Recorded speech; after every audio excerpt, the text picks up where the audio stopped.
Boa tarde, pessoal. Mais um dia que a gente vai estar aqui com Java Noroeste, né? No nosso evento, né? Que a gente marcou aí o aniversário, estamos marcando esse aniversário de 16 anos, herança e polimorfismo, né? E hoje nós estaremos aqui com a Bárbara, né?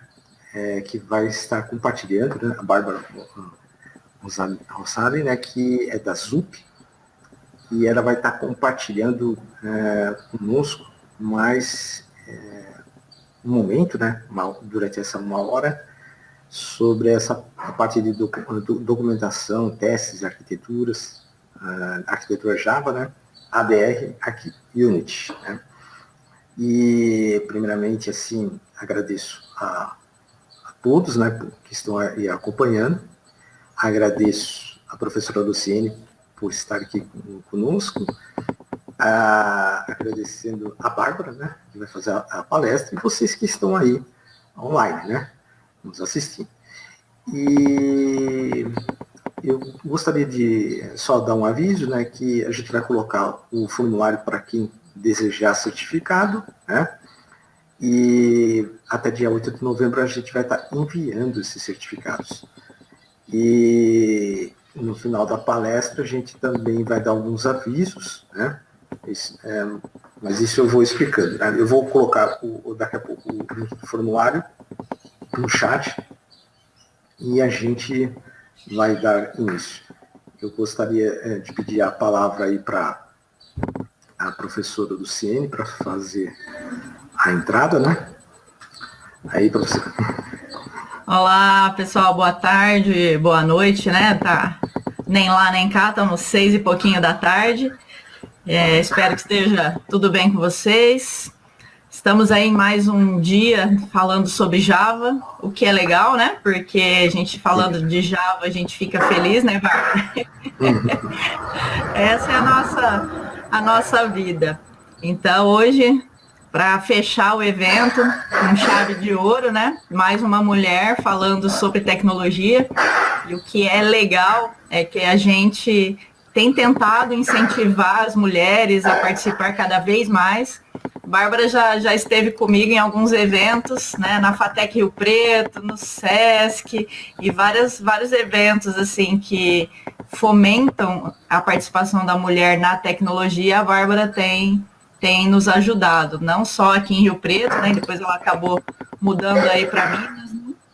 A Bárbara tem um trabalho bem legal de incentivo às mulheres para trabalhar também com tecnologia. E Bárbara, né, Bárbara? O negócio é codificar, coisa e tal, né? A Bárbara é a menina do código também. Então a gente às vezes acha que a mulher ela vai ficar, né, com atendimento, com suporte, que nunca vai alcançar cargos mais altos. E a Bárbara está aí para desmistificar tudo isso. Né? Formada na FATEC Rio Preto, foi minha aluna também, e tem uma carreira brilhante e hoje vai poder conversar com vocês a esse respeito. Não só, né, do papel da mulher, mas também na parte tecnológica, né? Se vocês tiverem dúvidas, quiserem saber mais coisas, né, aprofundadas, porque a Bárbara conhece muito do assunto e ela é capaz de tirar as dúvidas de vocês sem maiores problemas, tá?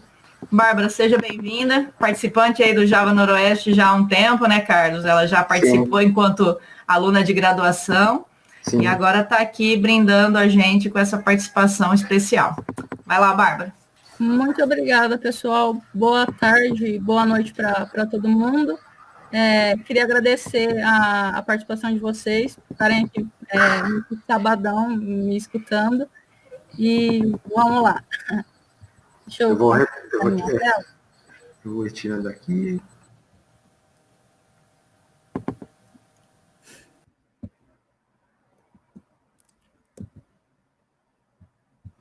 Bom, eu vou falar um pouquinho para vocês hoje sobre como a gente pode documentar e testar a nossa arquitetura em Java. Antes de começar, só uma pequena apresentação. Então, como a professora falou, eu trabalho há algum tempo, há cerca de 7 anos, com desenvolvimento de software, principalmente com tecnologia Java. Eu já trabalhei com algumas outras tecnologias, como Node, Kotlin, C Sharp, mas o meu core, meu main é o Java. Eu estou pós-graduando em arquitetura de software pela PUC Minas, sou pós-graduada e formada em tecnóloga de informática pela FATEC São José do Rio Preto, e pós-graduada em consultoria web, também pela FATEC de São José do Rio Preto, e técnica em informática pela ETEC de Rio Preto também. Sou vegetariana, aí uma curiosidade, escritora nas horas vagas, então eu escrevo tanto artigos técnicos como ficção, e coleciono dinossauros. E isso é a resposta fundamental sobre a vida, o universo e tudo mais. Se tiver alguém que saiba, coloca aí no chat que eu quero saber. E além disso também eu trabalho na ZUP. Eu trabalho hoje como desenvolvedora back-end, trabalhando com Java e com Kotlin. Lá a gente trabalha com Spring, com Quarks. Estou trabalhando num projeto que é um produto da ZUP, é um projeto open source, que é o Charles. Ele é uma ferramenta de deploy em círculos, que permite que você teste hipóteses em tempo real, sem precisar de um ambiente de homologação. Você consegue fazer isso em produção em tempo real. Então, é um projeto bem legal que eu estou trabalhando, e ele é open source. Então, se alguém tiver interesse em ajudar, em colaborar, o código está disponível para contribuição. Então, aqui mais alguns recadinhos. A ZUP está com vagas abertas, eu deixei o QR Code aqui para quem tiver alguma curiosidade. Sobre o Charles também, então aqui tem a documentação, tem o código-fonte e os meus contatos pessoais. Então, aqui tem tanto o meu blog, onde eu escrevo meus textos, Twitter, GitHub. Então, quem tiver interesse, quiser entrar em contato, pode entrar em contato, me manda uma mensagem e vamos bater um papo. E, além disso, para quem não se inscreveu ainda no canal, então, aí embaixo do vídeo, se inscreve e ajuda bastante a gente aqui no Java Noroeste, vocês estarem se inscrevendo. Então, quem não tiver se inscrito ainda, por favor, se inscreve. E o formulário de participação também, como o Carlos disse anteriormente, ele vai jogar o link no chat para vocês, mas pelo QR Code aqui em tela vocês também conseguem acessar. Depois eu vou deixar esse material disponível para vocês terem um acesso a todos os QR Codes e todo o conteúdo que eu estiver passando aqui. Bom, sem mais delongas na nossa agenda, então hoje a gente vai falar um pouquinho sobre software, sobre caos no desenvolvimento de software e as ferramentas em si, então um overview de cada uma delas e um hands-on, então vou dar um pouquinho junto com vocês. Vamos lá. Falando um pouco sobre o software, né, sobre desenvolvimento de software. Então, a gente percebe que com o passar do tempo, com a evolução da tecnologia, dos negócios e da própria economia, construir software ele se tornou mais rápido, mas na mesma proporção ele se tornou mais difícil, se tornou mais complexo. E isso se deve a 2 fatores principais. Então, hoje, esses 2 fatores são mudança do papel do software ao longo do tempo e a natureza do software em si. Então, essas 2 variáveis, elas ajudaram nessa facilitação e complexidade do desenvolvimento. Pensando nessa questão da variável da mudança do papel do software, a gente voltando no tempo, a gente pode ver que ao longo do passar dos anos, o modo como o software ele foi utilizado foi mudando. Então, a gente começou ali com o software sendo usado para processamento de dados, com o tempo surgiu os sistemas de informação, e aí depois disso a gente teve uma virada aí muito grande, né, no desenvolvimento de software, que ele passou a ser uma peça indispensável na nossa vida. E aí foi quando as mudanças mais significativas ocorreram. Ele passou a ser visto como uma vantagem competitiva, que é aquela questão do peixe mais rápido comendo o peixe mais lento. E quem utilizava o software, ele estava na frente, estava com a vantagem. Foi a famosa época de transformação digital, que virou auge, o auge do momento. E com isso, né, a importância do software aumentou e ele virou uma peça central na reestruturação do negócio. Então, ele começou a fazer parte ali, ele estava integrado com o negócio e ele era responsável pela reestruturação, eles caminhavam juntos. Então, o software ele se tornou um meio para atingir um objetivo, né? Como eu disse, ele virou a peça ali fundamental dos negócios. E isso fez com que o modo de fazer software fosse necessário de ser revisto, porque era preciso que as coisas funcionassem rápido e que elas funcionassem bem. Foi quando a gente teve o surgimento das metodologias ágeis, que elas vieram com esse propósito, né, de acelerar e facilitar as entregas durante o desenvolvimento de um projeto. Porque antes tudo era muito moroso, a gente tinha todo um ciclo a ser seguido, mas isso ia de contra com as mudanças que estavam ocorrendo. Então, o desenvolvimento ele passou a ser capaz de lidar com reações rápidas às mudanças, né? Porque era necessidade essa capacidade de adaptação. E alinhado a isso, essa mudança na maneira de fazer software, que surgiu com as metodologias ágeis, nós também temos as características do software.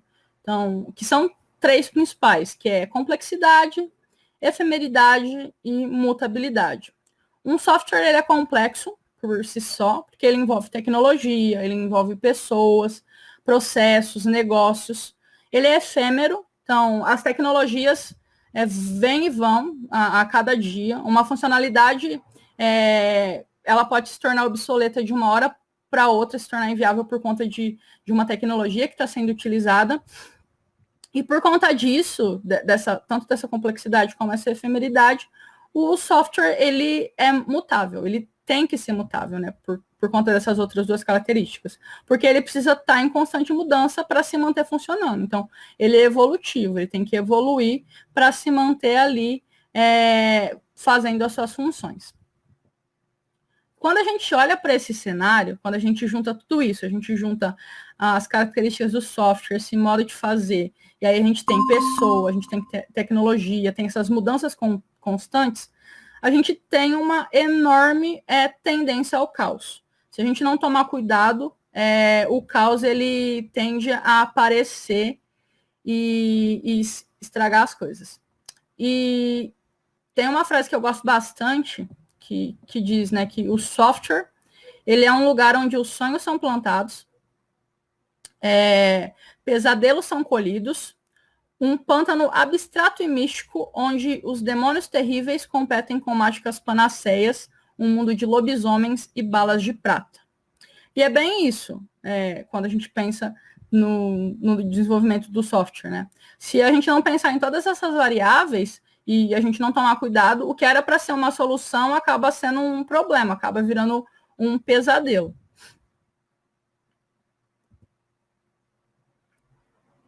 E como que a gente evita, né, esse caos, pensando nesse desenvolvimento? É uma receita muito simples e até que fácil de se atingir. Então, para se evitar o caos, o que a gente precisa é gerar previsibilidade. É basicamente isso. Quando a gente tem a previsibilidade, a gente consegue antever o caos e os problemas que estão vindos. E como que a gente gera, né, previsibilidade? Então, são 2 ações principais que a gente precisa tomar, que é informação e feedback. Então, com a informação, a gente tem o histórico e o conhecimento das coisas que estão acontecendo e das coisas que aconteceram. E com o feedback, a gente tem essa informação constantemente atualizada. Então, juntando os 2, a gente é capaz de antever problemas futuros baseado em problemas do passado ou até mesmo problemas que estão acontecendo no presente.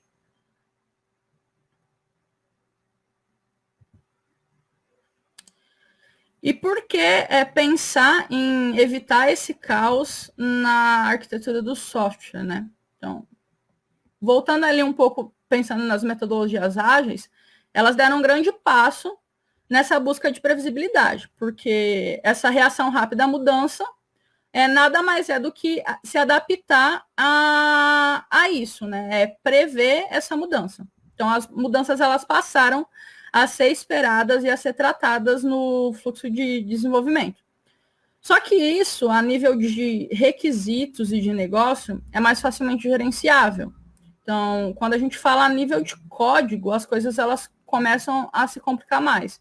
Então, a gente alterar algo sem previsibilidade a nível de código é um pouco mais complexo. E a arquitetura ela é o alicerce, né, do nosso código, do nosso software. Se as coisas começam a tender ao caos, a dar errado ali, o nosso alicerce rui e tudo vai tender a cair. E tendo essa previsibilidade na arquitetura, a gente ganha um controle, né, a nível de arquitetura. E tendo esse controle, o que a gente ganha, pensando no nosso ciclo de vida, né, do software? A gente facilita a manutenção de conhecimento. Então, a rotatividade de pessoas que acontecem, que é normal num projeto. O conhecimento ele vai estar ali e ele vai estar de fácil manutenção. Então, as pessoas elas vão ter esse conhecimento ao alcance. Auxilia na tomada de decisões, porque eu vou ter o conhecimento do passado, do futuro e do presente. Então, se eu tiver que tomar qualquer decisão, está muito mais fácil e eu consigo evitar os problemas, que eu tenho a previsibilidade com a informação de antemão. E como que a gente faz isso, né? Beleza, é muito bonito, a gente precisa fazer isso, é necessário, mas como que a gente consegue fazer isso pensando a nível de arquitetura? É aí que entram as nossas duas ferramentas, né? Que são os ADRs e o ArcUnit.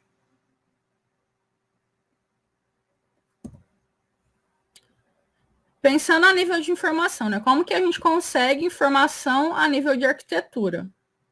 Não tem segredo, é documentando. É simples, é a fórmula simples, documentar. E uma visão errada, né, que a gente tem, e inclusive até eu já tive essa visão, é que quando a gente pensa em manifesto ágil, os valores do manifesto, eles vão contra a documentação. Mas não é isso que ele quer dizer, né? O manifesto ágil, na verdade, ele se opõe à documentação sem valor. Uma documentação que não vai agregar e que não vai ajudar o time em nada. E o que é, né, essa documentação com valor? É uma documentação que vai auxiliar a equipe e que vai ser constantemente mantida e atualizada. Quando a gente pensa no desenvolvimento de software, muitas das vezes, o que a gente tem, né? O que acontece geralmente? A gente tem uma documentação extensa, que geralmente vai ser lida ali no máximo 3 vezes ao longo da existência do projeto, e com muita informação, muito difícil de se absorver aquilo. E às vezes, menos informação é mais. Se eu tiver aquela informação concentrada e condensada num documento pequeno e modular, vai ser muito mais fácil de eu manter aquilo atualizado e das pessoas consumirem aquela informação. E hoje, né, uma das coisas mais difíceis quando a gente pensa no ciclo de vida é rastrear durante a vida de um projeto a motivação por trás de algumas decisões. Então, e documentação grande, ela não ajuda com esse problema. Na verdade, ela tende a aumentar, né? Porque às vezes as informações elas estão velhas e ultrapassadas e vão dar uma documentação errônea sobre aquela motivação. Quem nunca, né? Tipo, se perguntou, tá desenvolvendo uma funcionalidade, teve que mexer ali em uma parte do código e se perguntou por que aquilo foi feito daquela maneira, por que foi usado aquela tecnologia X, e quando foi pesquisar a documentação, não tinha mais nada a ver com o que estava sendo implementado ali, estava sendo mostrado no código. Isso é comum, isso é normal acontecer, porque a documentação grande ela tende a não ser mantida. As alterações tendem a ser feitas e a documentação ser deixada de lado. E quando isso acontece, né, quando a gente tem essas alterações, a gente tem essa documentação obsoleta, geralmente tende a acontecer duas outras coisas, que é a aceitação cega e a mudança cega. Então, o que é a aceitação cega, né? Aceitação cega é basicamente, antes só Deus e quem fez sabia, hoje só Deus. Então, vamos aceitar que é assim e ok. E a mudança cega, que, olha, a gente precisa fazer uma alteração nessa funcionalidade, mudar essa tecnologia, não está legal e a gente não sabe o motivo de ter sido utilizado dessa forma, mas vamos mudar. É muito aquilo, olha, tem um método ali dentro do nosso código, um comentário, não remover, está funcionando e a gente não sabe para que serve. Então, cara, não tá legal, vamos mudar e seja o que Deus quiser, vamos ver o que vai quebrar, o que vai acontecer. E quando isso acontece, não importa qual delas, seja a aceitação ou a mudança cega, o resultado vai ser sempre o mesmo. A gente vai gerar um medo na equipe, a equipe vai ter medo de mudar, e não é legal, né? Pensando no desenvolvimento de software hoje, que é muito, tende a pensar nessas mudanças, né? Então não é legal ter esse medo. E quando a gente aceita cegamente, eu não estou resolvendo o problema. E quando eu mudo cegamente, na verdade, eu vou gerar mais problemas, né? Eu posso gerar novos problemas e nos dois casos eu não vou estar resolvendo nada. Eu vou até estar gerando ou mantendo aquele problema. E a ideia dos ADRs, né? É facilitar essa geração e manutenção dessa informação. Então, ADRs é Architecture Decision Record.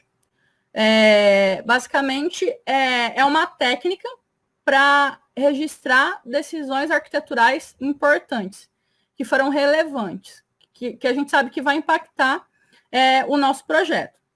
Basicamente, é um arquivo de texto simples, descrevendo o porquê que a gente tomou aquela determinada decisão. Um exemplo, por que a gente escolheu utilizar esse banco de dados específico. A gente tinha 3 opções, Postgres, MySQL e Oracle, e a gente decidiu no Postgres. O porquê que a gente decidiu no Postgres? O que motivou a gente a ter essa decisão ao invés das outras 2 opções?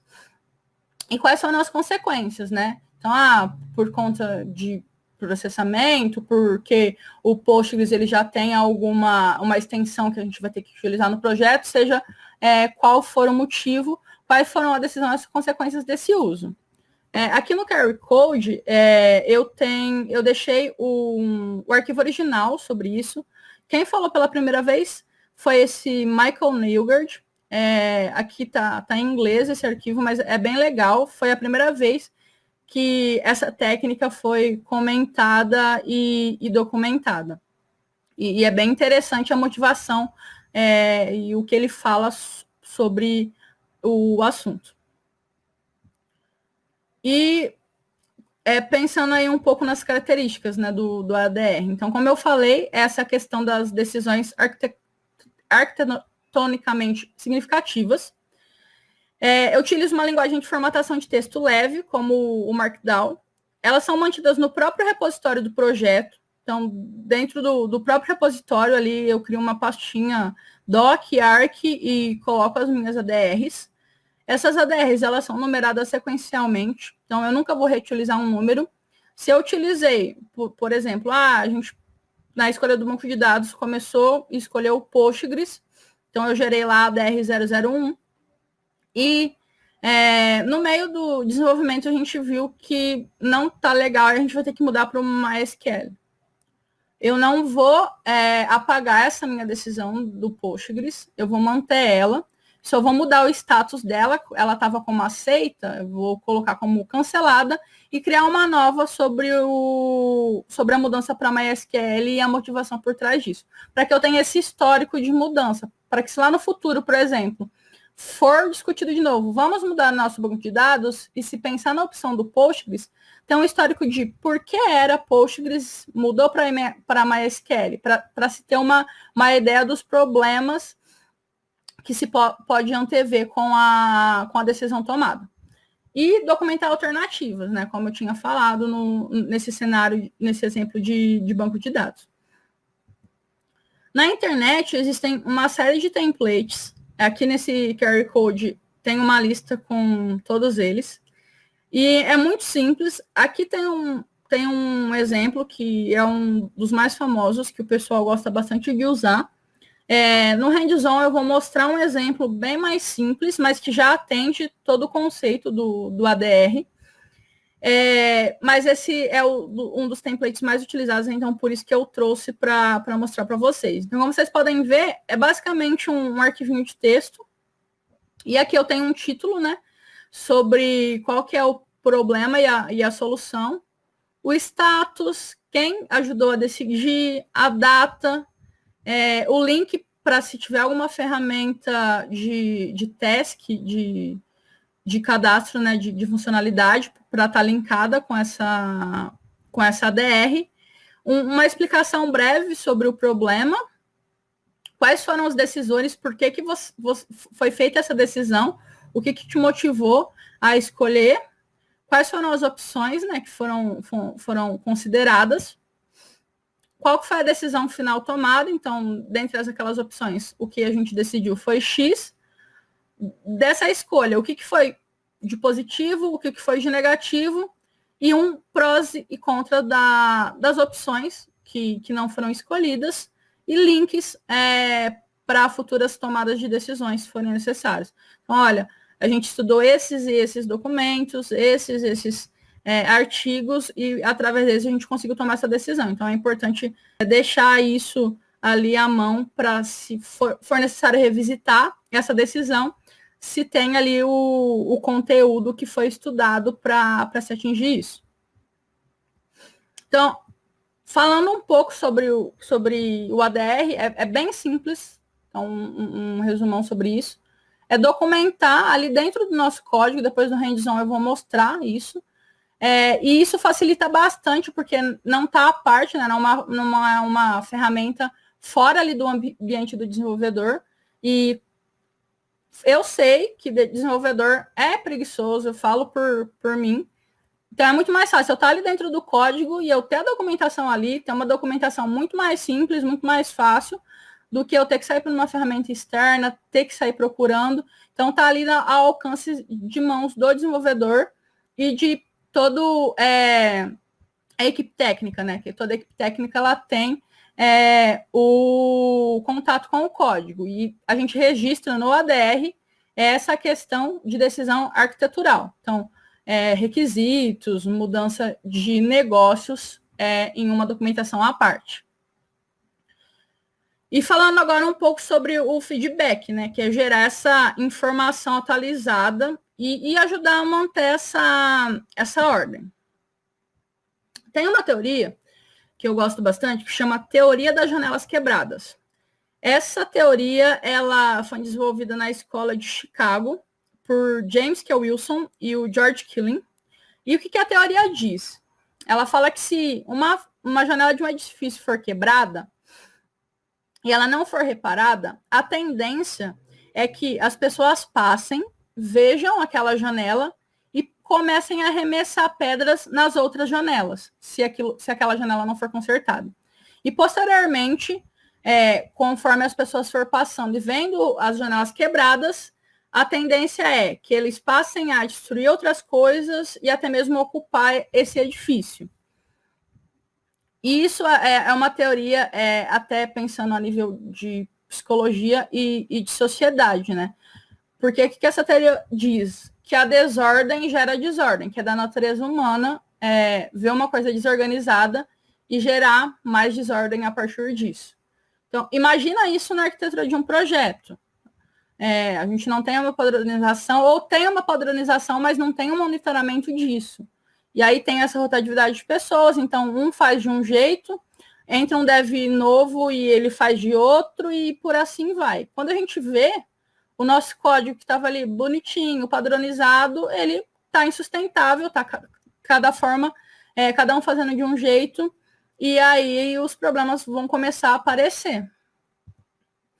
E aí essa é a ideia do ArcUnit, né? É evitar essa aleatoriedade e manter o padrão arquitetural sob controle e monitorado. Então a ideia é que ele consiga capturar e prever quando alguém saia desse padrão de desenvolvimento. Então o ArcUnit basicamente ele é uma biblioteca para Java e hoje ele também suporta Kotlin, que permite a criação de testes de arquitetura usando o JUnit por trás para executar os testes. Ele também é um projeto open source, então está disponível para contribuição. Eu deixei aqui no QR Code o link para o projeto, então tem a documentação, tem o repositório que vocês conseguem acessar o código. E ele surgiu em 2017, então ele é um projeto recente, mas ele já está maduro, tem várias empresas que utilizam e está bem legal. Falando um pouquinho, né, sobre como é a estrutura do ArcUnit, então hoje ele funciona, ele tem 3 partes básicas, né, que é o Core, que é onde eu tenho a infraestrutura básica, o Lang, que é onde está a sintaxe para eu especificar a criação do código, então é onde está todas as regras, e o Library, que é onde eu tenho as regras mais complexas. Então aqui no Library ele me permite que eu teste, eu faça testes mais complexos, como, por exemplo, arquitetura hexagonal, arquitetura em camada. Ele tem essas regras pré-definidas e está em constante desenvolvimento. E aí, pensando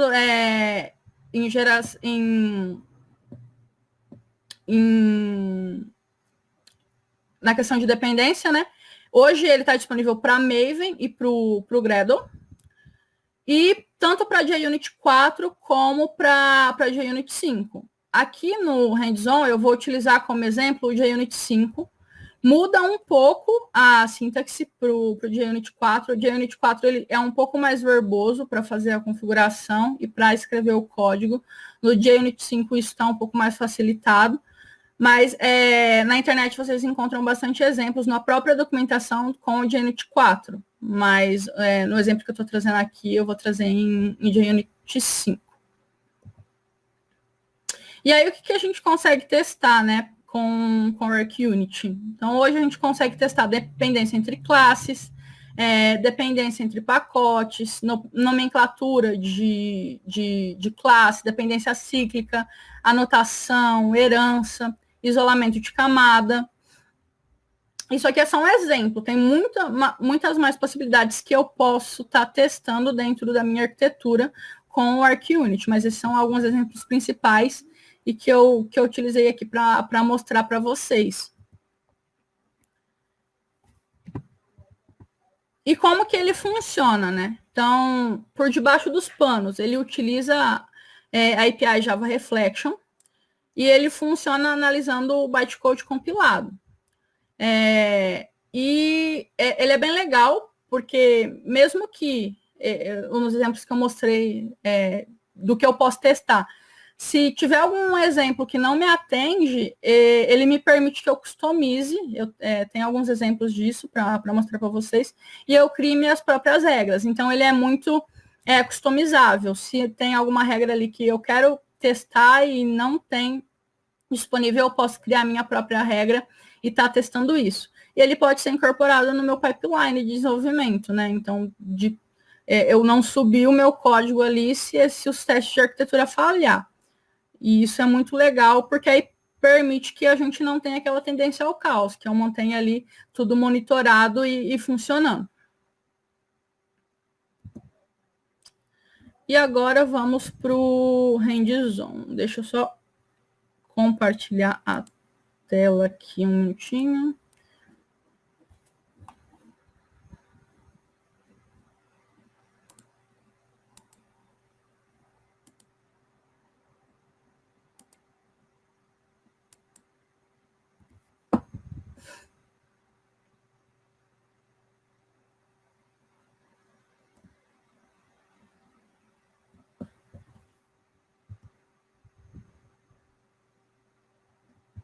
Bom, falando um pouco sobre a estrutura do meu projeto. Então, é basicamente uma aplicaçãozinha em Spring Boot. É uma arquitetura em camadas, então aqui eu tenho minha camada de aplicação, a minha camada de domínio e a minha camada de serviço. E a ideia é que a gente valide isso. Aqui eu estou utilizando também o conceito de use case. Então, para cada funcionalidade, eu vou ter somente uma classe que implementa isso. Então, eu tenho uma interface para estender esse cara. E bora lá. Antes de ir para o hands-on do ArcUnit, mostrar sobre os ADRs. Então, aqui no meu próprio repositório, eu tenho uma classezinha, um pacotinho, e um exemplo aqui de uma ADR que eu fiz relacionada a essa decisão de documentar, começar a usar a decisão de arquitetura para documentar o meu código. Então, como vocês podem ver, eu estou usando o Markdown, tem uma numeração aqui basiquinha, 001, e é um arquivo de texto simplesinho. E aí aqui eu tenho uma informação concisa que já me atende se eu precisar de um histórico do porquê foi tomada essa decisão. Então, uma documentação baseada em decisão, a data foi dia 14/10, o status foi aceito, o contexto, o projeto necessita de algum tipo de documentação, a decisão, o time decidiu usar o ADR para criar um histórico fácil e rápido de ler sobre esse serviço, com o objetivo de qualquer pessoa que queira conhecer a vida do projeto entenda além dos registros realizados. E a consequência é que todos os registros serão montados utilizando o template localizado em resources.doc.arc. Nossa documentação será baseada em decisões, contextos e consequências. Para cada novo registro, será criado um novo número sequencial no anterior. Aqui os links e os envolvidos na decisão. Então, percebe que ela é bem mais sucinta que aquele template que eu mostrei para vocês, mas já me atende. Então, a ideia do ADR é essa. E aqui falando um pouco agora sobre o ArcUnit. Então, mostrar um pouquinho, primeiramente, a importação dele no Maven. Então, são essas 3 dependências que eu preciso para rodar, que é o ArcUnit, né, o Engine e o API, e o próprio ArcUnit para que eu tenha acesso àquelas camadinhas que eu disse, que é o Core, o Lang e o Library. Então, vamos lá. Aqui, eu vou mostrar para vocês depois todos os testes que foram realizados. Essa pastinha eu vou deixar para falar depois quando eu for falar sobre isso. E aqui eu criei 2 úteis, esse eu vou comentar depois com vocês também. Mas esse carinha aqui basicamente é um enum só para eu passar o caminho do meu package, para eu não ter que ficar digitando toda hora. Então, eu só criei isso para facilitar a minha vida. Então, ele só tem o caminho do meu package, eu dou um get aqui e já informo isso para os meus testes. Então, como que a gente inicia os testes em ArcUnit, né? Primeiramente, a gente tem que falar e mostrar que esse é um teste, que é uma classe que vai utilizar o ArcUnit para realizar esse teste. Então, é muito simples para eu fazer isso. Então, basicamente, eu vou importar essa annotation e dizer quais são onde vai estar localizado os pacotes que eu quero testar. Então, aqui, eu quero testar o meu projeto todo. Tem algumas, eu vou mostrar depois, quando for mostrar os exemplos, tem algumas pessoas que eles gostam de especificar só alguns pacotes em cada classe e não a classe toda. E aí vocês podem estar se perguntando, né? Bom, você vai importar todo o bytecode aqui, não vai ficar pesado? Esse carinha aqui, ele tem um sistema de cache, então uma vez que ele fez a importação para analisar, ele utiliza desse cache. tem como configurar para ele não utilizar do cache e ficar importando a todo momento, mas por padrão, e o recomendado é que se utilize esse carinho. Então, a partir desse momento que eu rodar a primeira vez, já vai estar cacheado e meus testes, eles não tendem a demorar. E aqui eu coloquei alguns exemplos para a gente estar testando, né? Então, vamos começar pensando que eu quero que um determinado tipo de classe ele esteja somente naquele pacote em específico. Então, vamos pensar nas classes de repositórios. Então, eu tenho aqui, na minha domain, a minha classe de repository, né, que me permite gerenciar, fazer alteração na minha entidade, no meu banco relacional. Então, eu quero que todas as classes que sejam desse tipo, repository, estejam nesse pacote. Elas não podem estar em outro lugar, porque o padrão do meu código é que elas estejam na domain, dentro desse pacotinho repository. Então, aí como que eu faço isso, né? Como eu escrevo isso para o ArcUnit? Então, antes de mais nada, eu tenho que dizer que isso é um teste do ArcUnit, e aí eu coloco essa anotação @arctest. E eu vou escrever uma regra. Vocês vão ver que quando eu estiver escrevendo, ele é muito semântico, é como se eu estivesse escrevendo um texto. Então, é muito fácil para estar se escrevendo e parece linguagem natural. Então, basicamente, o que eu vou fazer é escrever uma regra. Opa. E, então, vamos lá. Eu quero que as minhas classes, repositories, né, estejam no pacote domain repository. Beleza. E aí, o ArcUnit, ele provê para a gente um cara que é o ArcRule Definition, que é o que como eu falei, que lá na Lang está a sintaxe, que é basicamente eu escrever a minha definição de regra. Eu vou estar escrevendo aquela regra de arquitetura. E aí, vocês vão ver como que ele é muito natural. Então, basicamente, o que eu vou falar, olha, eu quero que as classes que... E aqui ele provê para mim uma série de opções. Tem uma gama muito grande, mas a gente vai estar utilizando essa de nomeação. Então, aqui, olha, eu tenho que tem o nome que contém, que o nome termina com, que o nome não contém. Então, tem uma série de opções.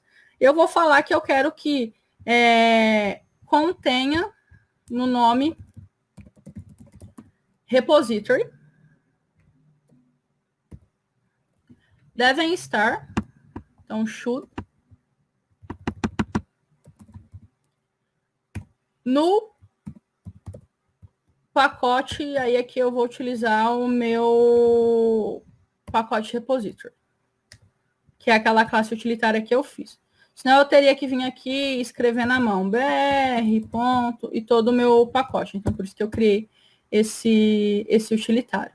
Uma vez que eu fiz isso, ele já vai entender que é um teste que deve ser realizado. Então, vou rodar aqui para vocês verem.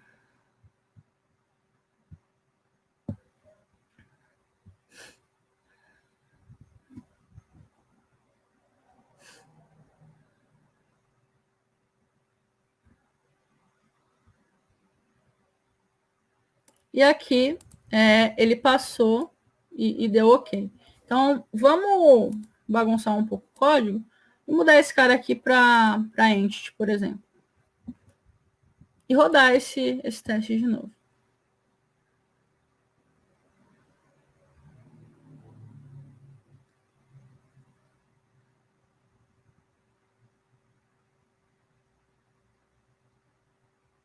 Quando eu fizer isso, o meu teste ele já vai quebrar, então aqui eu já vou ter informação, olha, um teste falhou.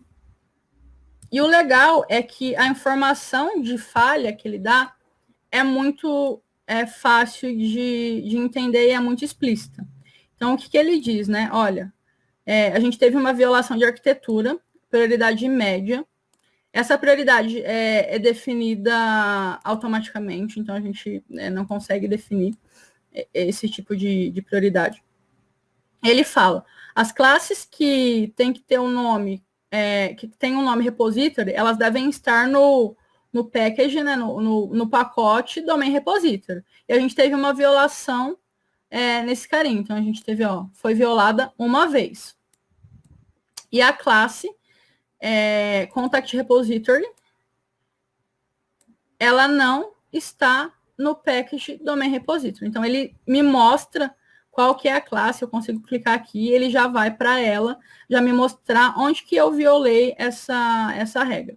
Então, uma vez que eu vier aqui e retornar esse carinha para o meu pacote correto, ele vai funcionar.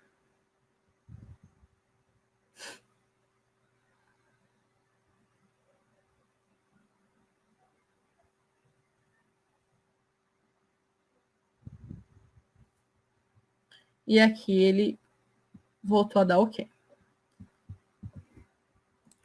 Bom, a gente tem também questão de tipo. Então, eu quero dizer que, pensando aqui nesse conceito de use case, que toda a minha classe que terminar com interactor, ela tem que ser uma interface, que ela tem que ser implementada depois. Então, eu quero que todo mundo que termine com interactor e esteja nesse pacotinho aqui seja uma interface. Então, eu consigo também fazer isso com o ArcUnit. A semântica é a mesma. Vou escrever uma regra. Então, classes interactor devem ser interfaces. E aqui é a mesma coisa. Então, as classes que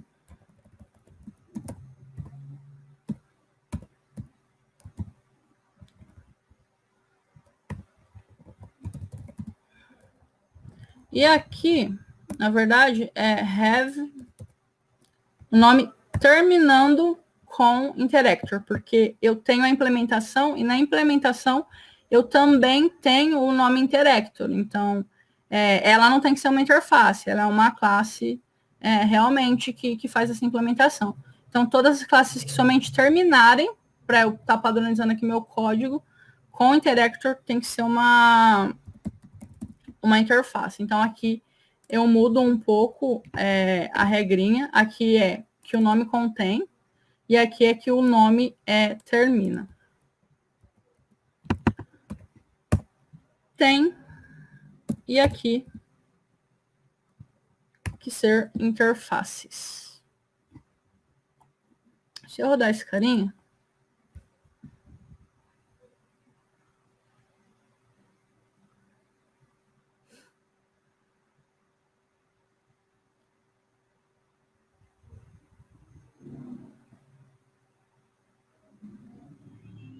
ele vai passar. Vamos lá, vamos criar uma nova classe. Uma interactor. E vamos rodar esse cara de novo.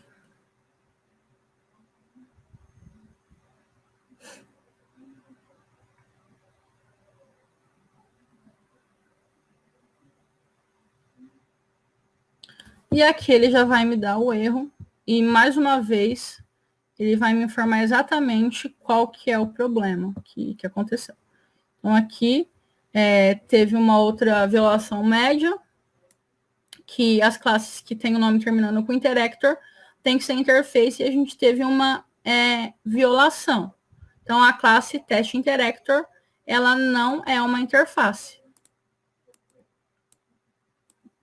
E aí ele me traz exatamente para onde está essa minha violação. Um outro teste possível de se fazer também é o de anotação. Então, por exemplo, eu quero que as minhas entidades, elas estejam anotadas com @entity. Então, como que eu testo isso, né? Entidades devem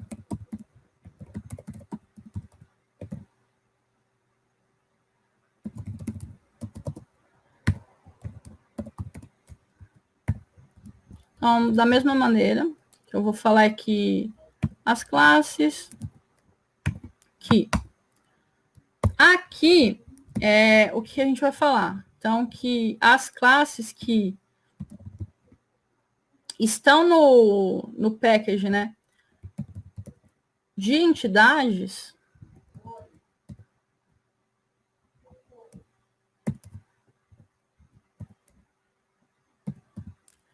devem, e aqui também ele me dá muito simples isso, estar anotadas com o entity. Então, percebam que tipo, é muito semântico. Com o básico do inglês, a gente consegue escrever esse teste quase como se estivesse escrevendo uma frase, né, dessa regra. Então, basicamente, as classes que estão no pacote X devem estar anotadas com. Então, é muito fácil.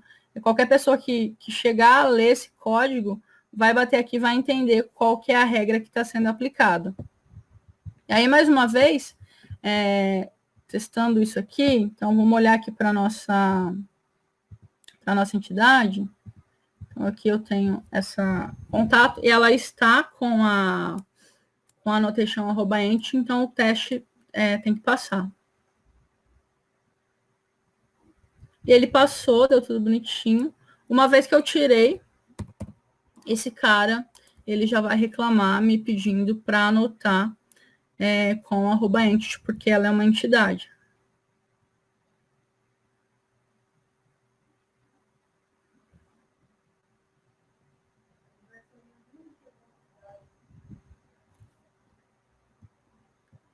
E aí, mais uma vez, o feedback que ele me dá em relação ao erro, né? Então, falando que também foi uma violação média e que as classes que estão no pacote entity devem ser anotadas com @entity. A gente teve uma violação aí de uma vez e a classe contact não está anotada com o @entity. E aí ele me traz ali para onde ocorreu a minha violação.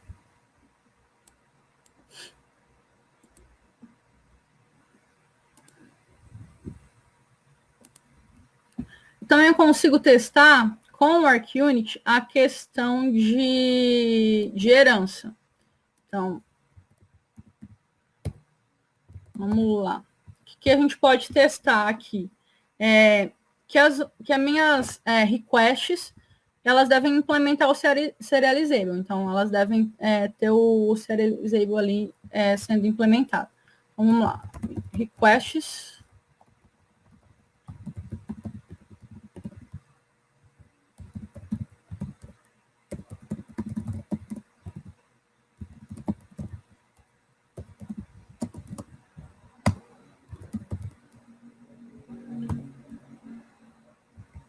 E aqui é a mesma coisa, então vou colocar aqui a regra para pensando nas que estão no pacote de request.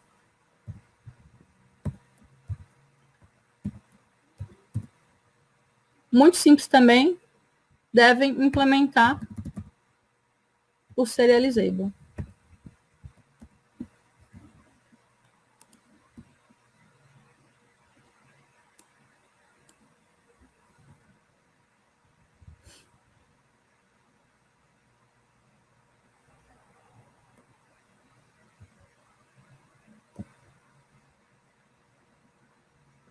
Opa! Não rodou porque eu esqueci de colocar o teste, então ele não entende que é um teste.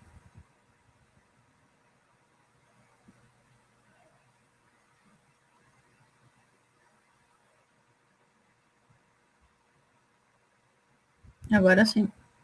Então, aqui ele já consegue entender e aplicar a regra. Se eu olhar aqui para a minha classe de request, ela está com o serializable implementado. Se eu tirar esse cara e rodar o teste, então ele vai reclamar.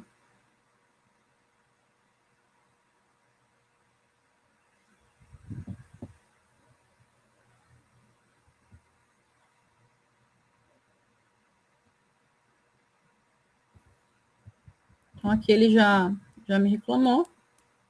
Deixa eu só voltar aqui. E, mais uma vez, ele informa que a classe contact request, ela não implementa o serializable. E me leva para a classe para me mostrar. Aqui eu já tinha voltado ele, então tá tudo ok. Além disso, ele também me permite testar questão de nome. Então, vamos pegar como exemplo as classes de serviço. Então, quero que as classes de service, elas sejam nomeadas no final com service. Então, classes service devem ter nome finalizando em service. Aqui, nos exemplos que eu estou usando, eu sempre estou utilizando a questão de classes.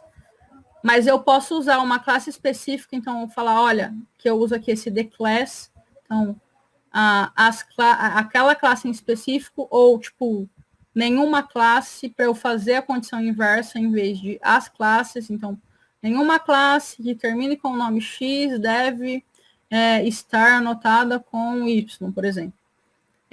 Mas aqui nos exemplos eu utilizei esses classes, mas ele também me permite ter essa inversão de lógica, né, utilizando nenhuma classe, e também a regra de uma classe específica, e eu passo o nome dessa classe para ele.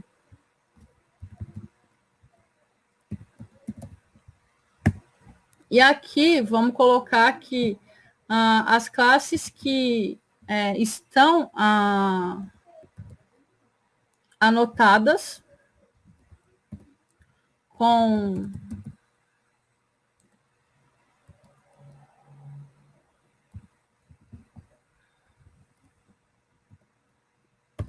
o service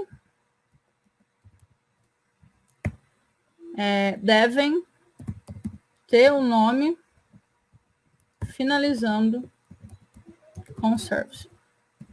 E aqui, até para mostrar para vocês, ele também me permite testar bastante coisa. Então, eu consigo ver questão de package, ver questão de nome, de anotação, de implementação, se é uma interface, se não é. Ele me provê muitas coisas para eu estar construindo essa minha regra. É que se eu olhar para a minha classe de serviço, então, ela está com o @service e ela está finalizando com o service, então, o contact service. Se eu rodar esse carinha aqui,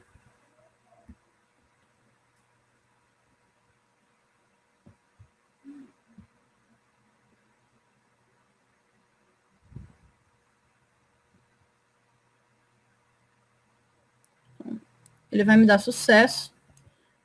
E uma vez que eu saia do padrão de arquitetura que foi escrito, ele vai indicar que a gente tem um problema na nossa regra de arquitetura.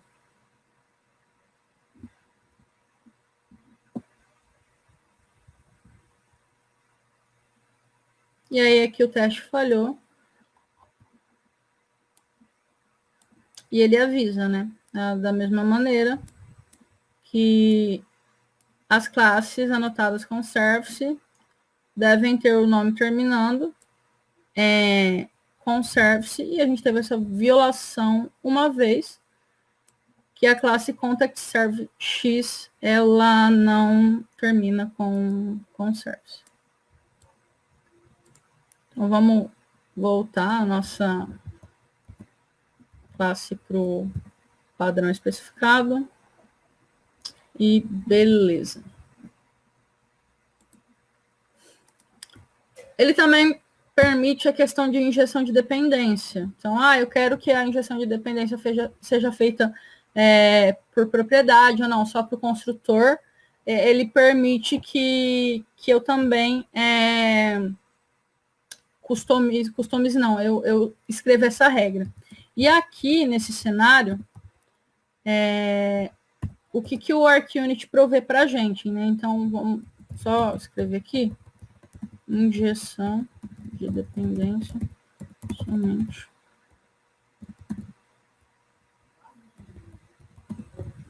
pelo construtor.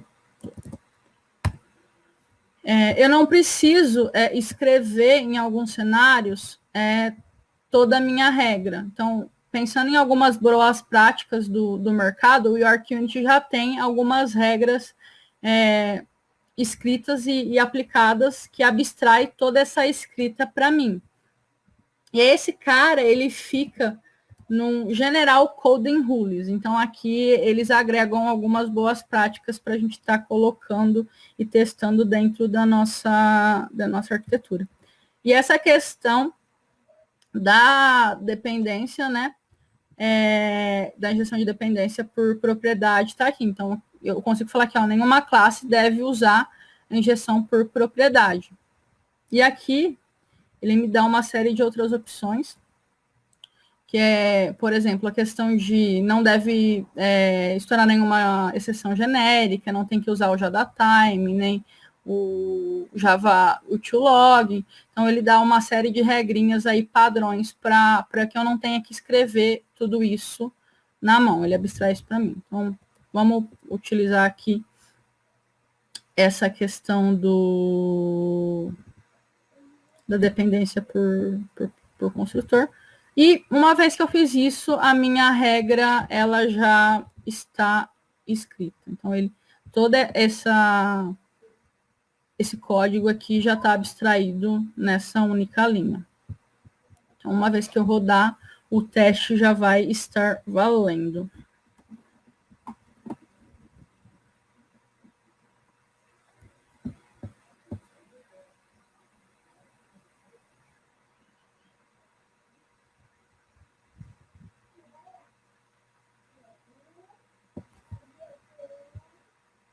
Se eu olhar aqui, ele já rodou o teste. Aí, exemplificando. Então, aqui na minha controller, eu estou usando o Lombok, e aí o Lombok, ele prevê algumas annotations que facilita para mim isso. Então, ele abstrai a injeção aqui de construtor para mim, quando eu coloco essa annotation. Então, só vou comentar esse cara e colocar um auto-arid aqui para fazer a injeção pela propriedade. E rodar o meu teste novamente.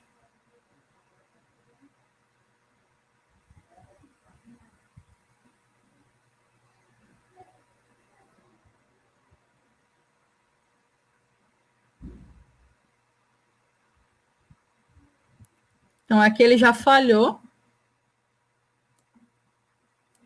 Ele me avisa, que nenhuma injeção, né, pelo construtor. E a gente tem uma violação. E aí aqui ele tem até uma explicação de por que é uma prática, a gente está utilizando isso. Então, nessas regras genéricas é bem legal. E aí ele fala, né, que a gente tem a propriedade, que é a Critical Contact Interactor, está utilizando o AutoArid na minha classe controller. Ele já me explica onde que está o problema, qual que é a propriedade que está sendo injetada. Voltando aqui.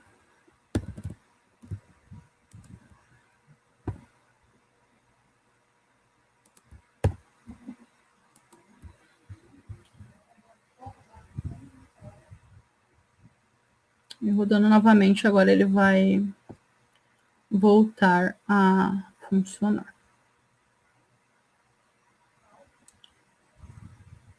E aqui eu trouxe para vocês também um exemplo de regra customizada. Como que a gente consegue, né, utilizar todo o poder do ArcUnit. Então, basicamente, o que a gente tem que fazer é escrever e sobrescrever uma arc condition, né? Que é uma condição de arquitetura, que é o que a gente acaba escrevendo aqui nessa semântica. Então, basicamente, isso é um padrãozinho. Então, vocês vão ver que nos exemplos eles utilizam esse mesmo padrão. Então, vamos lá. Eu vou escrever uma arc condition.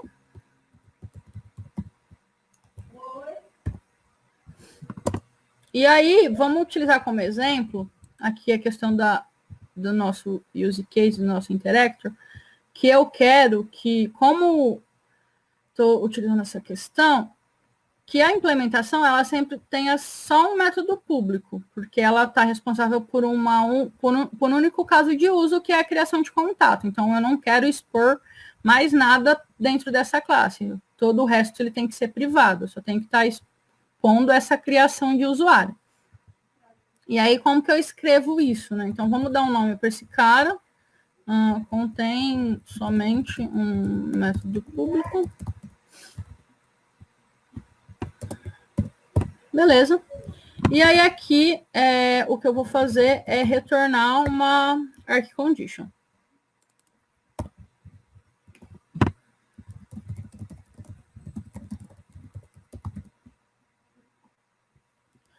Aqui, basicamente, esse check é o que ele faz o nosso teste rodar, que é abstraído pela annotation arc test. Então, como que funciona, né? Basicamente, o que eu faço é eu importo o bytecode, verifico a regra e aplico a regra. Então, é esse processo. E o check é o carinha que é responsável por aplicar a regra. Eu vou estar sobrescrevendo ele para ele me entender essa regra customizada que hoje ele não entende dentro dele. E aí aqui, o que eu vou fazer, então? Eu quero pegar os métodos que estão dentro da minha classe. Opa.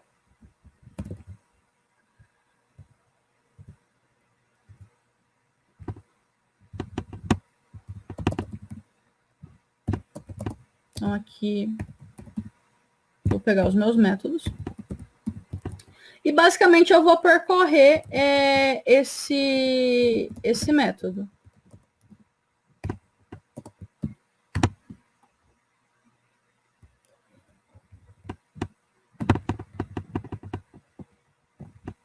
E aqui, eu vou verificar para cada método que eu percorrer os modificadores. E verificar se contém um modificador público. Aqui eu vou criar um contadorzinho, então...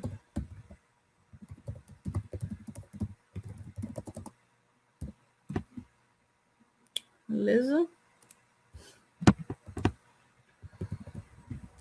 E toda vez que tiver um contador público, um modificador público, eu vou incrementar esse meu contador de modificadores públicos. E aí aqui eu vou fazer uma validação. Se esse meu contador ele é maior que 1, que é o meu limite, né? Eu vou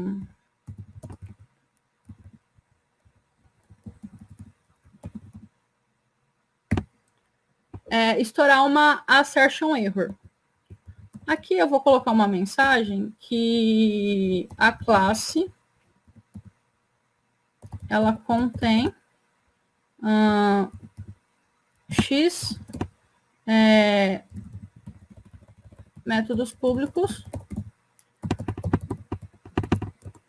mas o limite é Y.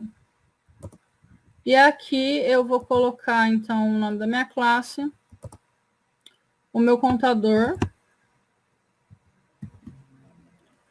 E vamos colocar aqui o limite.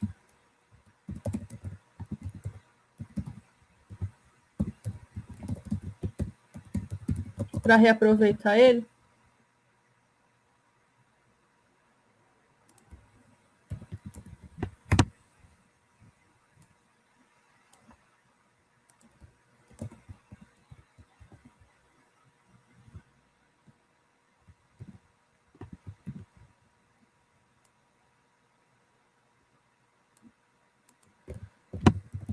E aqui vamos colocar um string format.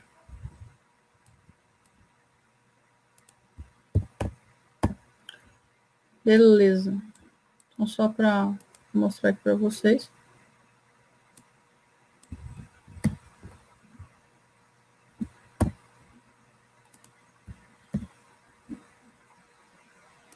Então, mais uma vez, eu peguei os métodos da minha classe, percorri eles, verificando os modificadores, e aí eu incrementei no contador quando eu encontrei um modificador público, e verifiquei se a quantidade do contador, que é referente aos métodos públicos da minha classe, é maior que o limite.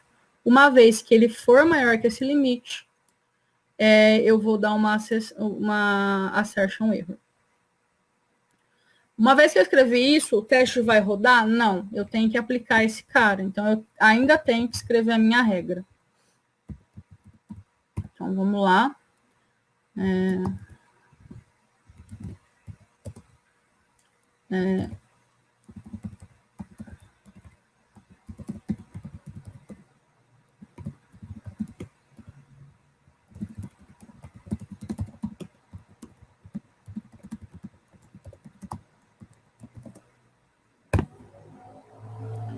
E aqui eu vou seguir o mesmo padrão. Então, eu vou falar aqui as classes que estão no pacote de Interactor Imp devem, e aí é aqui que eu aplico a minha regra, conter somente um método público. Então, aí aqui, nesse momento, que eu passo essa regra que eu customizei. Então, vamos testar esse cara.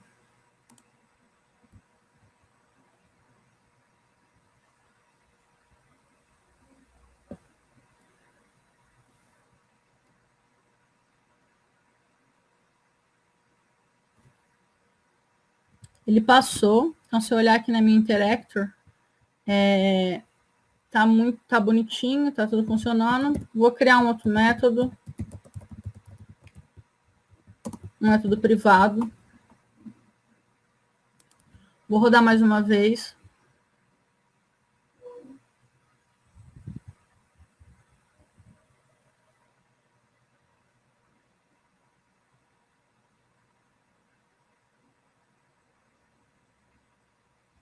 O meu teste ele ainda vai funcionar. E aí vamos colocar esse cara como público, então, para ver se funcionou a nossa customização.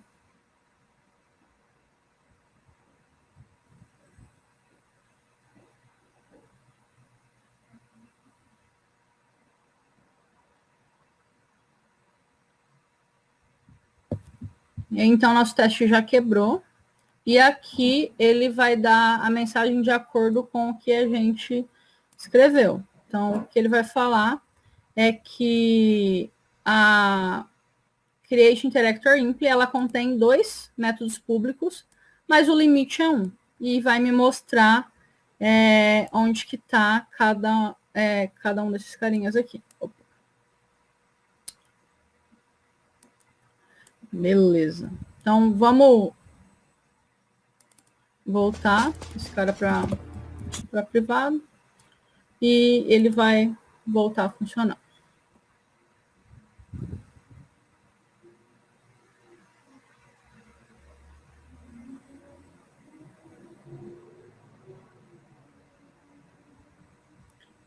Como vocês podem ver, eu consigo testar muita coisa. A semântica, a escrita, ela é muito simples. Esse foi algum dos exemplos que eu trouxe aqui para fazer em real time com vocês. Mas ele me dá uma possibilidade muito ampla, inclusive com essa questão de eu conseguir customizar a regra, né? Então, eu consigo testar muita coisa. E aí, um exemplo que eu trouxe para vocês dos testes que eu fiz. Então, eu tenho essa classe aqui que contém todos os meus testes de arquitetura. Então, basicamente, o que eu fiz, né? Isso é uma outra funcionalidade que ele permite que eu tenha agrupação de regras. Então, eu criei uma classe que agrupa regras do application, do service e do domain, que estão aqui dentro desse pacote rules. E eu coloco na minha classe de teste principal cada uma delas. E o que eu fiz, então, nesse cenário? Então, eu estou falando que eu vou testar todo o pacote. Eu coloquei aqui as regras gerais. Então, a questão de injeção de dependência. E uma outra funcionalidade também que ele permite, que é a dependência cíclica.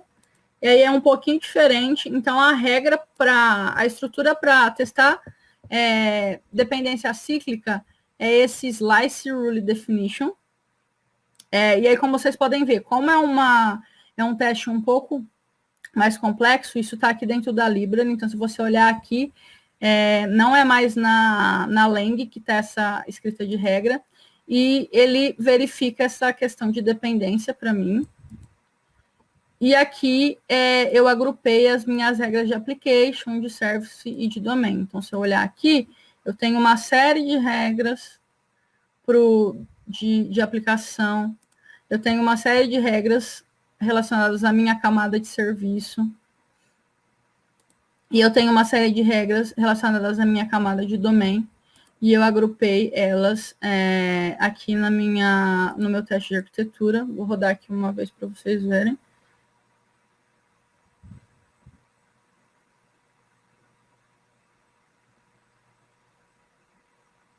Então, aqui eu consigo ver cada teste que foi executado.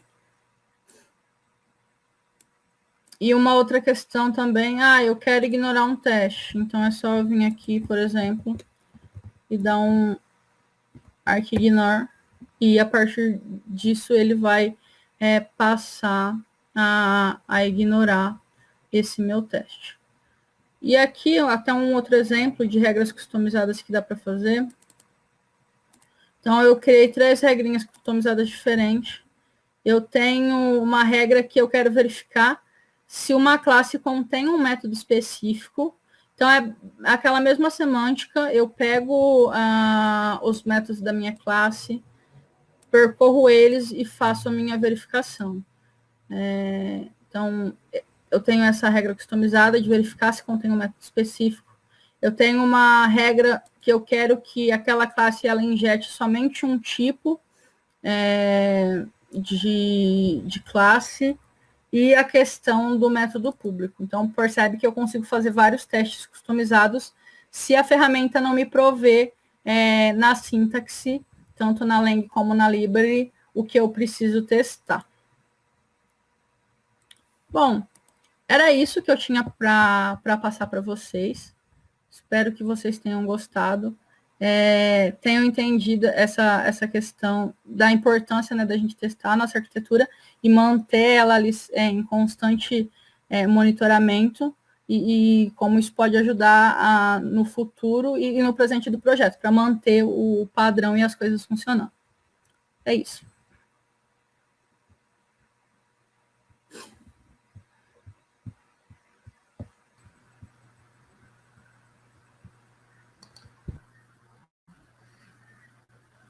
Ô, Bárbara, tá escutando? Então, sim. Nossa, professora Lucine. Nossa, muito interessante o assunto. Amei. Amei, assim, parabéns, assim, primeira, a gente ter tido a oportunidade com você, né, para apresentar, né, essa parte de do ADR, né? Então, eu acho que eu fiquei assim, bem contente, né, com a forma, né, que você expôs, né, contextualizando o assunto, né? Foi muito legal mesmo, assim. Parabéns, viu? E, assim, o Java Noroeste só tem que agradecer você por esse momento aí que você nos brindou aí, né, com essa palestra, né?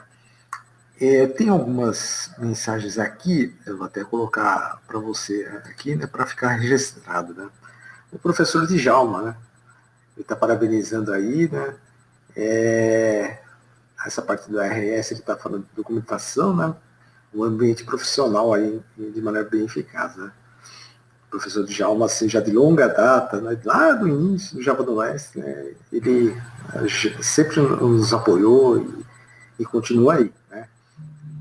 Eu transmito aí esses parabéns para você, né? Outro aqui, tem esse aqui, né? É uma pergunta aí, né? Aliás, duas, né? Que tem, né? Como eu, né? Adorou aí, né? De código e fonte aberta, eles seriam escritos assim, em qual momento e por quem, né? E, tipo, pelo autor do PR, nele, mesmo ou antes na discussões das issues, né? Por exemplo, né? Passo aí a bola para você. Eu acho que nesse caso seria muito da dinâmica, né, que o projeto escolheu. O que eu recomendo depois que a issue tiver subido, tiver testado e sido aprovado, né? Então a própria equipe ali, core mantenedora do projeto, escreveria essa ADR. Quem abriu o PR já teria a noção de que seria necessário uma atualização de documentação, então ele poderia até subir essa escrita já dessa nova ADR, mas somente uma vez que ela já estivesse rodando ou com o status de finalizado, tanto como aprovado ou como não aprovado. Entendi. Ok, né? Que mais aqui? Deixa eu ver, teve um outro comentário também bem legal aqui que eu achei assim, bem oportuno, né?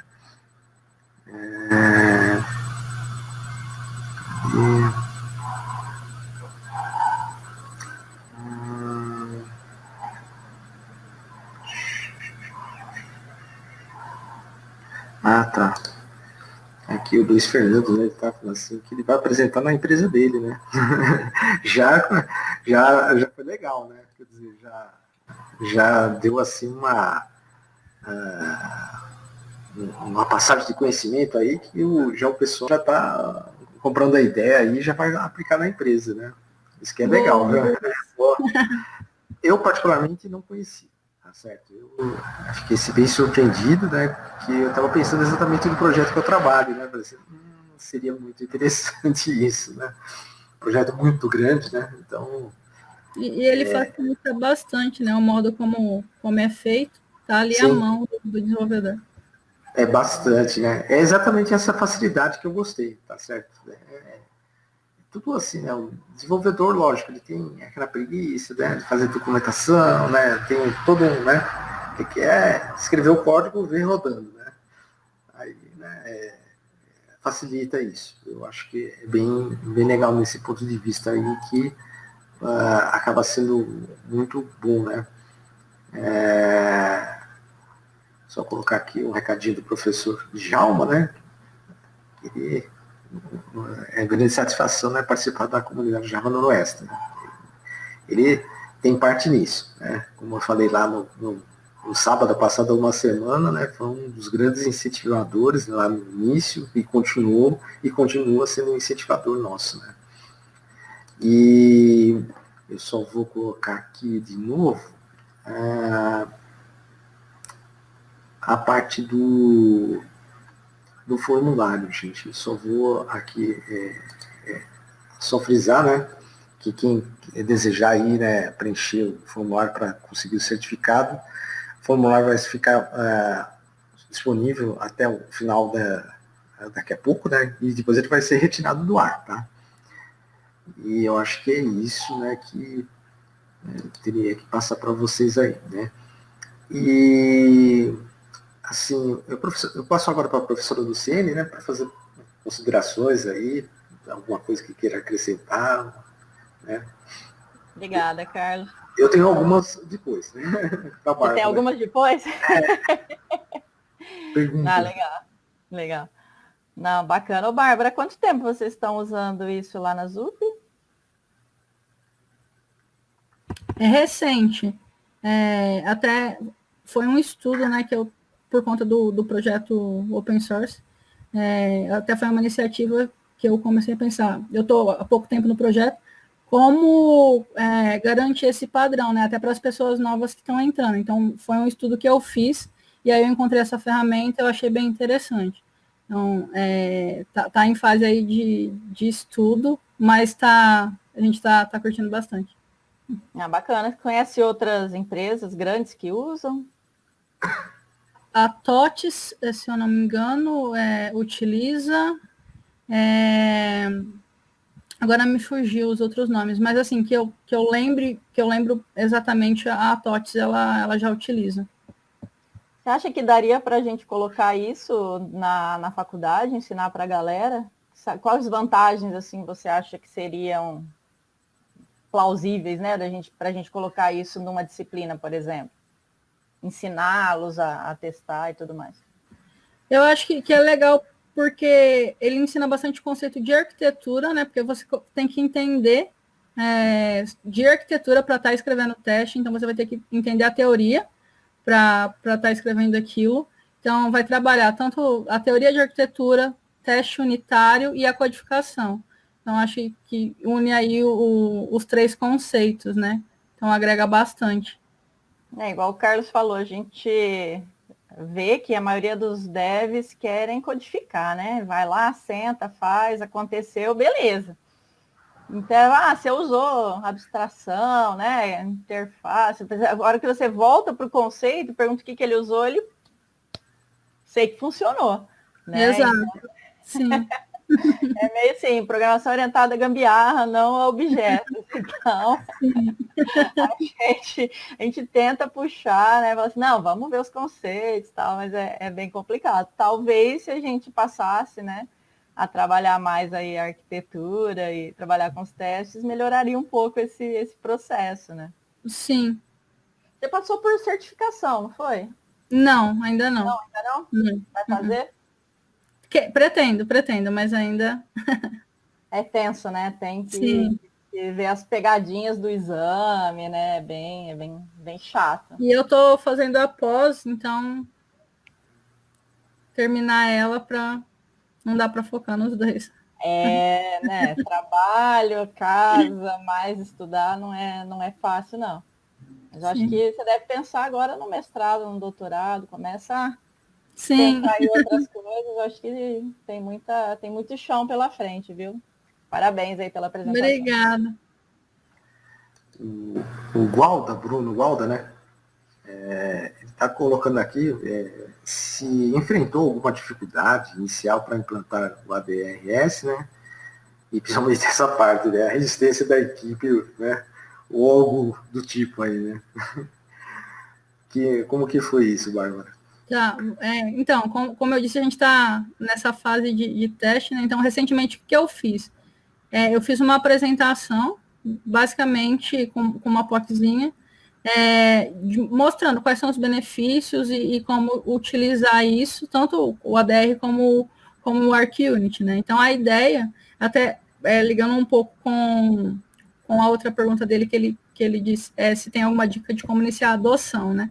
É mostrar, tipo, na prática, aí exemplificar para a equipe como que você pode trazer benefícios disso, né? Então, mostrar lá, tipo, em real time, olha, estou usando o nosso próprio código e eu fiz esse testezinho aqui e mostrar cases, naquele momento que teve aquela decisão e a gente não conseguiu resgatar como que utilizar aquilo, o ADR ele se aplicaria nisso. Ou na questão do ArcUnit, olha o que a gente ganha, a gente tem novas pessoas no projeto, então a gente tem toda a regra escrita aqui, então mostrar mesmo, e para ele sentir, sabe, para ter experiência. Ah, legal, tá certo. Assim, eu fiquei assim, muito contente, né? A ZUP eu já, de um tempo, né? Um bom tempinho já, a gente já tem contato assim, né? Seja pela propaganda das lives, né? Que algumas eu acompanho, né? São de ótima qualidade, né? E o João Mar, né? Que está fazendo esse papel aí, né? Que pelo menos eu vejo ele sempre postando ali. Já conheço o João Mar da Intel já há muito tempo atrás, né? Muito tempo mesmo. Nossa. Uhum. E parabéns assim, porque vocês estão fazendo um ótimo trabalho, né? E basicamente duas questões. A primeira no caso, né, o Quarkus, né? O Quarkus, você mencionou que já estão testando, já está colocando em produção, como que é isso? E falasse um pouquinho dessas ferramentas open source, né, que vocês colocaram, eu vejo já bastante propaganda, né, podia falar alguma coisa assim bem rápido, né, sobre elas. Tá. Bom, o Quarkus a gente utiliza ele no Charles, então dentro do Charles a gente tem alguns módulos, e aí um deles é escrito em Quarkus. Então, hoje dentro do Charles a gente tem Kotlin, a gente tem o Java com Spring Boot, o Java com Quarkus, a gente tem vários módulos escritos em algumas linguagens diferentes. E aí, basicamente, falando um pouco sobre o Charles, ele é uma ferramenta, né, que ele auxilia no deploy. Então, o conceito dele é do deploy em círculo. O que seria isso, né? Eu consigo segmentar a minha aplicação em regras pré-definidas. Então, eu quero disponibilizar uma versão de serviço somente para mulheres do estado de São Paulo. Então, eu consigo disponibilizar essa versão, fazer aquele teste com aquele público... fugiu a palavra, aquele público controlado, eu consigo pegar métricas daquele círculo, então saber, olha, a porcentagem de sucesso daquele serviço é tanto, latência, eu consigo pegar essas informações, e uma vez que está tudo ok, eu consigo subir essa versão, ou para o que a gente chama de conceito de mar aberto, que é para todos os usuários da aplicação, ou consigo aumentar esse círculo. Olha, agora não vai ser só para mulheres do estado de São Paulo, vai ser para mulheres do estado de São Paulo e de Minas Gerais. E aí eu consegui aumentando esse círculo gradativamente. Então, a ideia é basicamente essa. A gente tem o Beagle também, e aí o conceito do Beagle é mais do lado do front-end. Então, eu consigo fazer modificações em real time. E essa mesma coisa que eu faço com o back-end, eu consigo fazer o Reach para automação. Então, é um CLI que eu consigo automatizar e eu consigo escrever regras. Tem um repositório open source que a galera consegue subir regras. Então, um case que a gente utiliza hoje na ZUP é a questão de as pessoas que estão entrando já ter a configuração da máquina pronta. Então, só ele já instala tudo que precisa, acesse e tudo mais. Então, esse é um dos cases que o Rich ele consegue prover. E uma ferramenta que foi recentemente lançada, que é o AutoSec, que basicamente o que ele faz é pegar pegar vulnerabilidade de segurança no nosso pipeline. Então, quando você roda o build, ele já consegue verificar se tem algum problema de segurança ali, se tem alguma propriedade que está exposta dentro do nosso código, e ele já aponta para mim quais são os problemas. Essa é a que foi lançada recentemente. Não. A gente vai querer, né, professor, trazer os pacotinhos aí para poder, né, mostrar, né, para a galera, né? Com certeza. Já fica o convite aí, viu, Bárbara? E aí vai ser um prazer ali. A gente vai conversar direitinho ali, vamos programar, né? Vamos combinar. vai sim, vai ser bom, né? Porque nós temos assim um público, lógico, é estudante, né? Sempre essa foi a característica do Java no Oeste, né? Mas felizmente, né? Esses 16 anos aí, né, a gente agora tem aquele profissional, né? De médio para alto, né? Que está crescendo, né? A gente sabe, né? A região de Rio Preto está crescendo nesse sentido, né? Não só ali, né? Mas Fernandópolis, Votuporanga, né, Jales, o eixo ali, a gente está observando isso muito atento ali, né? E a própria ZUP, né, que já faz alguns anos, né, que está aqui por aqui. Se não me engano, acho que foi a primeira vez, não sei se foi 2014, por ali. Não estou lembrado quando foi a primeira vez que eu escutei assim, né? E já fica o convite assim para a gente estar marcando essas novas oportunidades aí, vamos conversar direitinho ali, né? Inclusive, até esse mês está tendo o Hacktoberfest, eu não sei se o pessoal conhece. Não, deixa aí. O Hacktoberfest é basicamente para contribuir em projetos open source, e a ZUP ela está participando, né, com os projetos open source, e está com uma premiação exclusiva. Então, tem uma camiseta muito legal da ZUP. Então, procurem lá, ZUP Hacktoberfest, para participar exclusivamente dos projetos open source da ZUP. E no dia 31 vai ter o Hack Day, que vai ser com o produto exclusivo do Reach, que vai ser um dia para fazer a contribuição ali, junto com o pessoal da ZUP. Então vai ser bem legal. Está todo mundo convidado. Opa, que legal. E aproveitando assim, né, o momento, né, eu vou deixar aqui para vocês, Bruno Souza ontem, né, já depois de fechar a live, né, eu falei assim, nossa, esquecemos de falar sobre o TDC de Recife, né, então eu vou passar aqui para vocês, né, o TDC de Recife, ele vai acontecer já na próxima semana, né, e é free, né, é aberto ali, né, e quem puder estar participando ali é bom, né? Tem várias palestras, né? Ele vai acontecer agora do dia 28 a 30 de outubro, né? E vai das 9 às 19 horas, né? Estou colocando aquele link aqui no chat, né? Para quem quiser participar, né? E a gente agora vai para os finalmente, né? Eu, assim, estou muito feliz. Foi uma semana bem legal, né? A Bárbara aí, a professora do CN, aqui o Bruno que está com a gente, o Luiz, né? A Lígia, que também já colocou aqui um comentário, né? O professor Tiago Ribeiro, né? A Sabrina, também tem a Lohane, e mais pessoas aí, né, que estão por trás aí, né, colaborando, né, para acontecer essa semana. E eu acho que foi, assim, coroada com um sucesso, né. Eu parabenizo todos, agradeço muito a todos, né, que tornou isso possível, né, acontecer aí para essa comemoração, que amanhã é o dia, né, o dia do aniversário propriamente dito aí dos 16 anos do Java no Oeste. Mas a gente vai continuar com essas lives, né? Nós demos o lançamento, né? Agora, aí já no aniversário do Java no Oeste, mas a gente vai continuar. E eu passo agora a palavra para a Bárbara para fazer suas considerações finais, né? Deixar seus recados.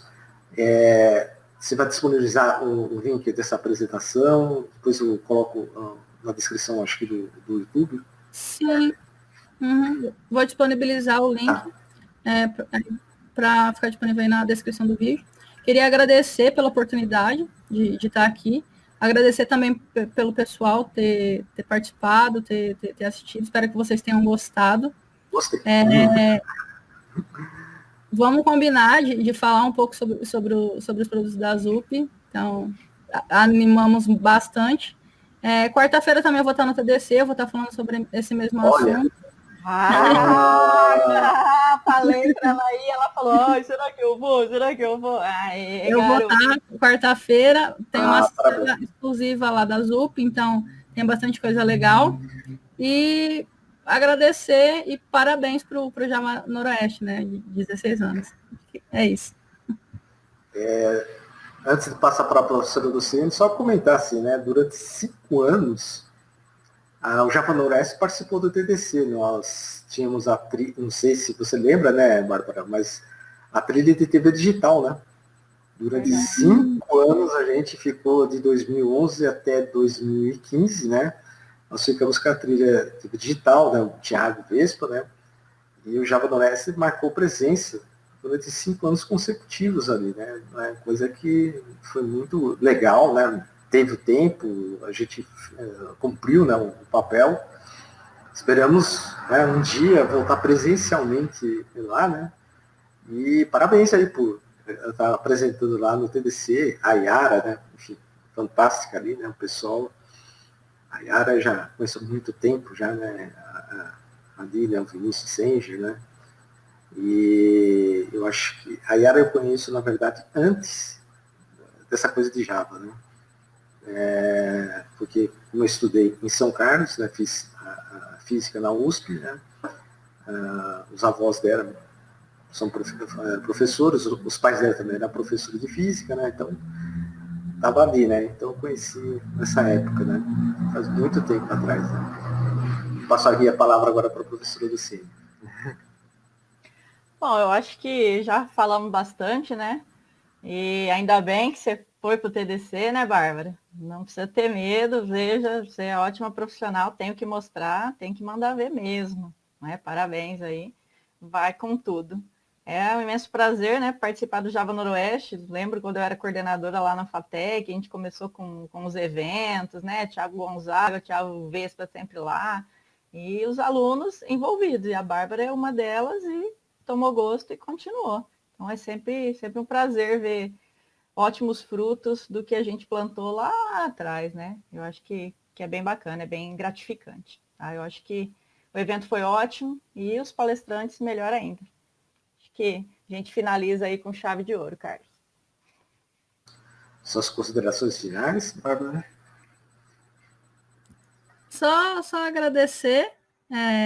Obrigada. Foi um evento incrível, as palestras foram muito boas. E é isso. Muito obrigada.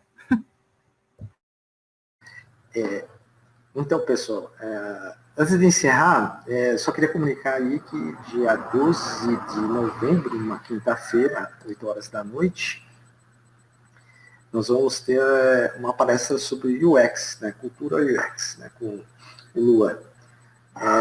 Nós vamos estar divulgando na rede, né, é um outro lado muito importante, né, que também o desenvolvedor não gosta muito de ver a tela quebrada, né, como diz o outro, mas é um assunto bem interessante ali, né.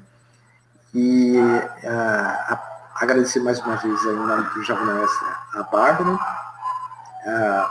agradecer a professora Luciene, que também já participou do TDC, uns 2, 3 anos atrás, se não me engano, né? E parabenizar todos que nos acompanharam nessa semana e que fique ligado que vai ter outras palestras desse tipo aqui, tá certo? É só acompanhar aí pro canal, pelas redes sociais que a gente vai estar colocando. Muito obrigado. É um grande prazer tê-los aqui. Desejo para todos uma boa noite e um ótimo final de semana.